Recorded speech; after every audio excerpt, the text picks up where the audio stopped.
প্রিয় সন্তান, আমি তোমাকে 3টি কারণে এই চিঠিটি লিখছি। 1, জীবন, ভাগ্য এবং দুর্ঘটনার কোনো নিশ্চয়তা নেই, কেউ জানে না সে কতদিন বাঁচবে। 2, আমি তোমার বাবা, যদি আমি তোমাকে এই কথা না বলি অন্য কেউ বলবে না। 3, যা লিখলাম তা আমার নিজের ব্যক্তিগত তিক্ত অভিজ্ঞতা, এটা হয়তো তোমাকে অনেক অপ্রয়োজনীয় কষ্ট পাওয়া থেকে রক্ষা করতে পারে।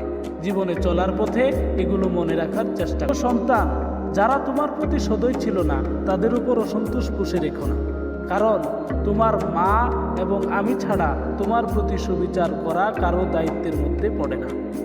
আর যারা তোমার সাথে ভালো ব্যবহার করেছে তোমার উচিত সেটির সঠিক মূল্যায়ন করা এবং কৃতজ্ঞ থাকা। তবে তোমার সতর্ক থাকতে হবে এজন্য যে প্রতিটি মানুষেরই প্রতি পদক্ষেপের নিজ নিজ উদ্দেশ্য থাকতে পারে। একজন মানুষ আজ তোমার সাথে ভালো, তার মানে এই নয় যে সে সব সময়ই ভালো থাকবে।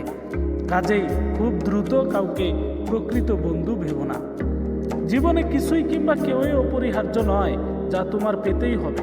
একবার যখন তুমি এ কথাটির গভীরতা অনুধাবন করতে পারবে তখন জীবনের চলার পথ অনেক সহজ হবে, বিশেষ করে যখন বহুল প্রত্যাশিত কিছু হারাবে কিংবা তোমার তথাকথিত আত্মীয় স্বজনকে তোমার পাশে পাবে না।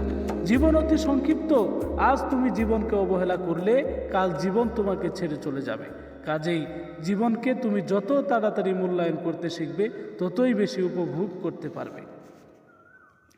প্রিয় সন্তান, ভালোবাসা একটি ক্ষণস্থায়ী অনুভূতি ছাড়া কিছুই নয়।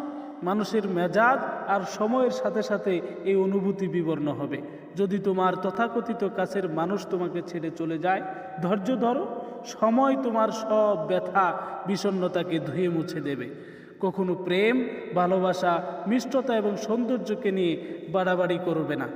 তোমার আবার ভালোবাসা হারিয়ে বিষণ্ণতায়ও অতিরঞ্জিত হবে না। প্রিয় সন্তান, অনেক সফল লোক আছেন যাদের হয়তো উচ্চশিক্ষা ছিল না। এর অর্থ এই নয় যে তুমিও কঠোর পরিশ্রম বা শিক্ষালাভ ছাড়াই সফল হতে পারবে। তুমি যতটুকু জ্ঞানই অর্জন করো না কেন তাই হলো তোমার জীবনের অস্ত্র। কেউ ছেঁড়া খাতা থেকে লাখ টাকার অধিকারী হতেই পারে, তবে এজন্য তাকে অবশ্যই পরিশ্রম করতে হবে।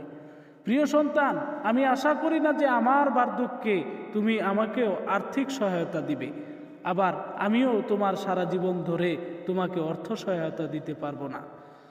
যখনই তুমি প্রাপ্তবয়স্ক হবে তখনই বাবা হিসেবে আমার অর্থ সহায়তা দেবার দিন শেষ। তারপর তোমাকে নিজেই সিদ্ধান্ত নিতে হবে তুমি কি পাবলিক পরিবহনে যাতায়াত করবে নাকি নিজস্ব লিমুজিন থাকবে, গরিব থাকবে নাকি। প্রিয় সন্তান, তুমি তোমার কথার মর্যাদা রাখবে, কিন্তু অন্যদের কাছে তা প্রত্যাশা করো না। মানুষের সাথে ভালো আচরণ করবে, তবে অন্যরাও তোমার সাথে ভালো থাকবে তা প্রত্যাশা করবে না। যদি তুমি এটি না বুঝতে পারো তবে শুধু অপ্রয়োজনীয় যন্ত্রণাই পাবে। আমি অনেক বছর ধরে লটারি কিনেছি কিন্তু কখনো পুরস্কার পাইনি। তার মানে হলো এই যে যদি তুমি সমৃদ্ধি চাও তবে কঠোর পরিশ্রম করতে হবে।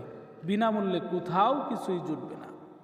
তোমার সাথে আমি কতটা সময় থাকব সেটা কোনো ব্যাপার না, বরং চলো আমরা আমাদের একসাথে কাটানো মুহূর্তগুলো উপভোগ করি, মূল্যায়ন করি।